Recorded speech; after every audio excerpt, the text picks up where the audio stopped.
Today I want to talk to you about employee empowerment. Employee empowerment is not a new concept. It's a concept that a lot of organizations talk about. It's a concept that a lot of organizations preach, and they understand that it's an important concept to their culture. Unfortunately, employee empowerment is very easily left sitting on the poster on the wall because it's very difficult to act out. This is why we believe that intentional decision-making models are critical, because decision-making is really where employee empowerment lives.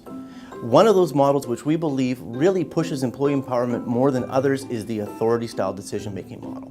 To really grasp the authority-style decision-making model, it's important to understand its three components. The first is the science, the second is the art, and the third is the culture. Let's start with the science of the authority-style decision-making model, which is really made up of three primary components.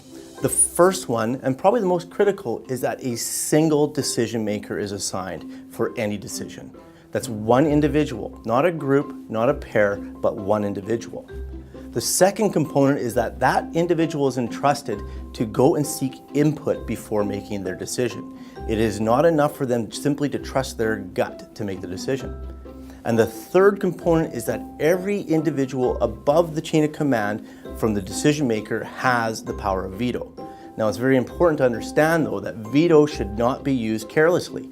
The only reason veto should ever be used is if someone above the decision maker has a preponderance of evidence that the decision that's going to be made will not work out in the best interest of the organization. Now let's talk about the art of the authority-style decision-making model.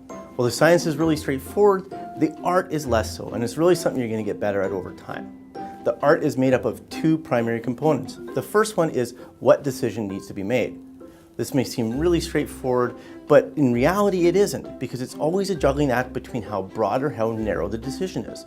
A good example of a broad decision is, what should our corporate giving policy be? It's a very broad decision because there's many different answers to it.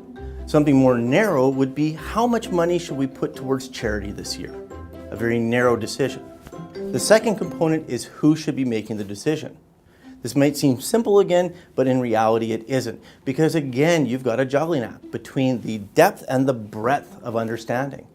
Those at higher levels in the organization will have a greater breadth of knowledge of the organization, whereas those at lower levels, those on the ground doing the work, will have a greater depth of understanding.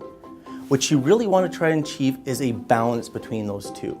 And that's why we suggest that middle management really is that perfect level. If you can find individuals at middle management who can make the decision, they have that really nice combination of both breadth and depth. If you don't have middle management, we always suggest you push the decision making down. Push it down to those who are closer to the impact the decision will have on the ground. It's not simply because of the impact, but it's also because there will be individuals with the power of veto above them. And you can always reverse a decision that may not be in the best interest. Whereas if you have someone at a higher level in the organization making the decision, there may not be a veto holder, and therefore bad decisions may not go challenged. Finally, let's talk about the culture of the authority-style decision-making model. This is really a critical component of it because this is where you see the results of employee empowerment. If you are practicing the culture of the authority-style decision-making model properly, the decision maker will feel fully empowered to make decisions that may be contrary to their superiors. And that really is the true essence of employee empowerment. For the culture of the authority-style decision-making model, we provide 4 guidelines. The first one is candid input. Those who are sought for input should provide candid input. Essentially, they should share what is on their mind, not something at face value, just simply to appease the decision maker. The other thing with candid input is those who are above the decision maker should make sure that they're not providing input in the form of directive. The second critical guiding principle is that there is no I told you so's. Individuals who hold the power of veto, who do not use it, must support the decision as if it was their own, even if it goes bad. There is no I told you so's. The third guiding principle is to acknowledge great decisions, especially those that are counter to the superior. This is really where you reinforce the employee empowerment. If a decision maker makes a decision that is knowingly contrary to what the superior would have, and that decision turns out very well, it is important to elevate that decision for all to see. And finally, the last guiding principle is if a decision does not turn out well, use it as a teaching moment. Those who hold the power of veto, again, must own the decisions as if they were their own.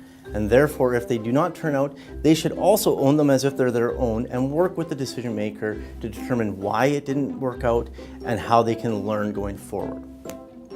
So there you go. That's the science, the art, and the culture of the authority-style decision-making model. We believe it really helps to enforce employee empowerment, and I hope you give it a try.